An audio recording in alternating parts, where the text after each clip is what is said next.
Politika në Shqipëri nëse nuk është një sken krimi, në më të mirën është sken pazari dhe më pas korupcioni. Para disa vitesh, djali një ish figure të Partisë Demokratike, shfaqet në skenën politike partijake dhe e prezantojnë si një qytetar tirane. Ishte mjeku i lirë Ali Mehmeti.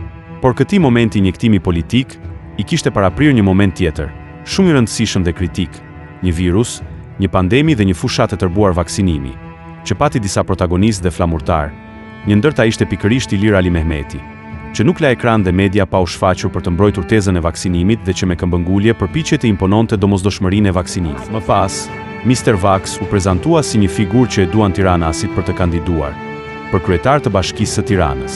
Por në një garë endopartiake Ali Mehmeti tregoi se nuk ishte personi që i shkonte garave në fund, por që me një pazar nënthonjëza të vogël apo të madh, e di ai dhe të implikuarit në marrëveshje, Ali Mehmeti e la garën brenda partisë në raundin e dytë dhe ja fali garën kandidatit Këlliçi, që humbi më pas triumfalisht Tiranë.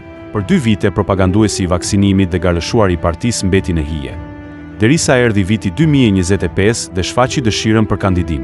Edhe ku do të kandidonte sërish në partinë e Sali Berishës, por vlen t'i kujtojmë epidemiologut Mr. Vax se atje ku të përdori një herë, atje ku të blej një herë tjetër, mos prit të mbështesim për të bërë partner apo aliat.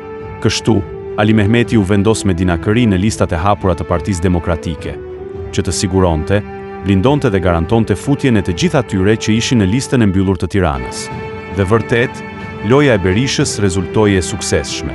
Mr. Vax nuk mundi do të merrte një karrige në parlament, dhe me sa duke gradualisht kuptoi që fortifikimi malinj i Berishës nuk tutet, nuk qahet dhe se në të nuk penetron dot askush. Pas të paktën 4 viteve në Partinë Demokratike dhe pas një jete në Tiranë, Ali Mehmeti nuk e paska kuptuar që PD është parti e Berishës dhe sa atje nëse të djegi një herë, për herë të dytë të bëjnë pluhur dhe hi. Por vjen vjeshta e si vjetshme dhe 2 profan politik, me sa po duket, Ali Mehmeti dhe Saljani. Pasi nga pësimet nuk mësuan dhe nga ndëshkimet nuk u ngopën, vendosën tani të riformojnë dhe çlirojnë Partinë Demokratike. Nuk e kuptojmë pse duhet të riformojë Mr. Vax dhe i burgosuri i Babales një parti personale, një parti të shkërmoqur, të atrofizuar, me 50 e ca parazit palaço deputet, një parti pronë të një personi dhe disa miliarderëve pranë tij, dhe të mos krijojnë një formacion të ri politik opozitar, tërësisht të djathtë, dhe teksa bëjmë këtë pyetje, na lindin dyshime dhe indirekt marrim edhe përgjigjen.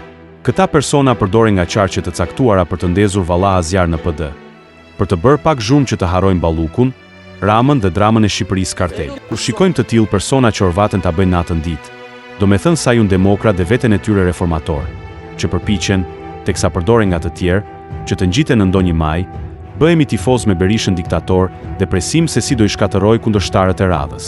Populli nuk ka pse të pasojë njerëz që hyjnë e dalin në të mbethurat e Berishës për interesa personal dhe dalin për kafe, në përmbushje misionesh për të tretë. Berisha dhe Rama janë bashkë, 2 epruveta komunikuese. Ndaj këta të 2 dhe partitë e tyre personale nuk rrëzohen dot më nga njerëz brenda këtyre partive, të lyer dhe të ngjyrë deri në fyt, me dështime dhe humbje të njëpasnjëshme. Mr. Vaxin e ka kapur epidemia e pushtetit, ju lutemi një Pfizer, mundësisht me 5 doza. E më pas, ka Perëndia. Mast Channel. Please subscribe.